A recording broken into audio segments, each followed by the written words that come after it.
Magkano na nga ba ang latest YouTube estimated sahod ni Carla ngayong 2025? Din po ako. Medyo pawisan po kasi pagka-almusal ko po ay naglinis na muna po ako sa baba. Hindi natin ikakaila na maraming manonood ang sumusuporta, nagmamahal, at palaging sumusubaybay kay Carla. Dahil sino ba naman ang hindi mapapahanga kay Carla, mabait, matulungin, at marespeto na tao. At bukod pa dyan, marami rin ang masaya at kinikilig kapag magkasama na si Kalingap Jomar at si Carla. Sure ka nga, masarap ba to, Carla? Parang hindi naman. Siyempre daw eh.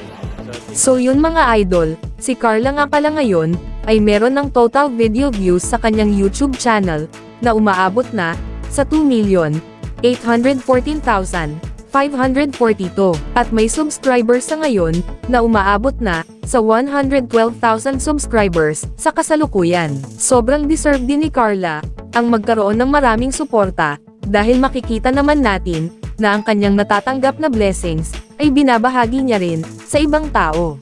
So yun mga idol, gamit ang public website na Social Blade, ay ating malalaman o makikita, ang latest YouTube estimated sahod ni Carla, ngayong 2025. Sa mga hindi pa nakakaalam, ang Social Blade nga pala, ay isang public website, na kung saan kahit sino, ay pwedeng tumingin sa analytics, at estimated earnings, ng isang YouTuber, or influencer. So yun mga idol, nandito na tayo sa Social Blade, at ito ang Social Blade channel ni Carla. Dito sa kanyang uploads, ay nasa 22 na. Subscribers naman, ay nasa 112,000 na. Video views naman, ay nasa 2,814,542. Country, ay wala pang nakalagay. Channel type, ay people. At user created, noong September 10, 2024. At dito naman sa baba mga idol, ang total grade niya, ay nasa letter B negative. Social Blade rank, ay pang 625,179. Subscriber rank, ay pang 2,396. Video views rank, ay pang 2,637,240. Country rank dito sa Pilipinas, ay wala pang nakalagay. At ang people rank naman, ay pang 1,887. So yun mga idol, dito naman sa subscribers ni Carla, noong last 30 days, ay merong pumasok na 7,000 subscribers. Bumaba ang subscribers percentage ni Carla, sa 46.7%. At dito naman, sa video views ni Carla noong last 30 days, ay merong pumasok na 314,847. Bumaba naman, ang video views percentage ni Carla, sa 25.5%. So yun mga idol, dito naman tayo, sa YouTube stats summary ni Carla, noong February 8, 2025, hanggang February 21, 2025. Makikita natin dito, ang pumasok na subscribers, pumasok na video views, at ang estimated earnings, sa bawat araw. Pero mga idol, ang titingnan natin dito, ay ang daily average, at weekly average. At disclaimer lang mga idol, ang impormasyon na ibinabahagi ko sa inyo, ay isang estimated earnings lamang. Dahil ang website na ito, ay nagbabase lamang sa views, ng bawat video. So yun mga idol, umpisahan natin dito, sa daily average. Dito sa subscribers ni Carla, sa loob ng isang araw, ay merong pumasok na 234 subscribers. At sa video views naman ni Carla, sa loob ng isang araw, ay merong pumasok na 11,362. At dito naman, sa estimated earnings ni Carla, sa loob ng isang araw, simula dito sa lowest, ay merong pumasok na $3 hanggang sa highest na umabot ng $45.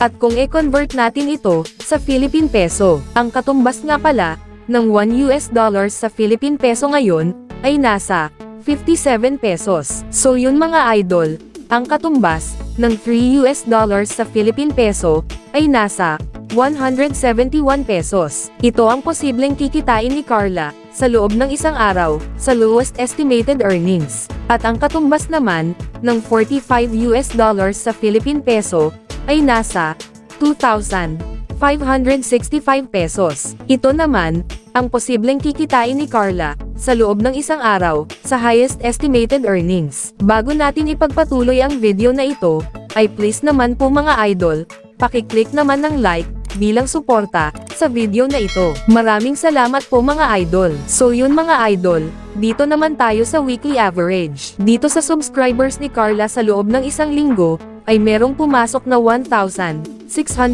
subscribers. At dito naman, sa video views ni Carla sa loob ng isang linggo, ay merong pumasok na 79,534.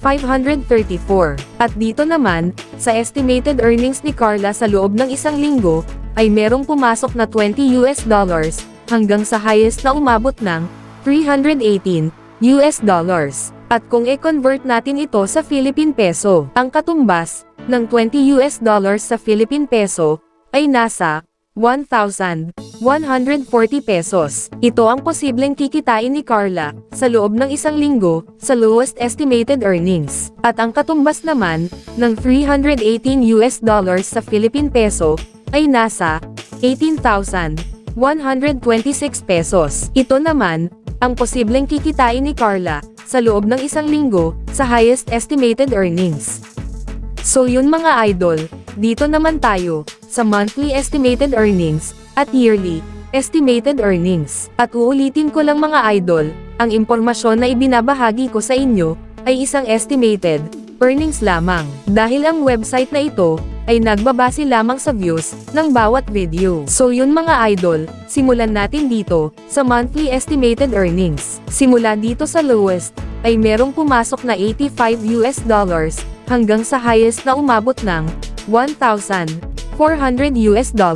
At kung i-convert natin ito sa Philippine Peso, ang katumbas ng $85 sa Philippine Peso ay nasa 4,845 pesos. Ito ang posibleng kikitain ni Carla sa loob ng isang buwan sa lowest estimated earnings. At ang katumbas naman ng $1,400 sa Philippine Peso ay nasa 79,800 pesos. Ito naman ang posibleng kikitain ni Carla sa loob ng isang buwan sa highest estimated earnings. So yun mga idol, dito naman tayo sa yearly estimated earnings. Simula dito sa lowest ay merong pumasok na $1,000 hanggang sa highest na umabot ng $16,400. At kung i-convert natin ito sa Philippine Peso, ang katumbas ng $1,000 sa Philippine Peso ay nasa 57,000 pesos. Ito ang posibleng total na kinita ni Carla sa loob ng isang taon sa lowest estimated earnings. At ang katumbas naman ng $16,400 sa Philippine Peso ay nasa 934,800 pesos.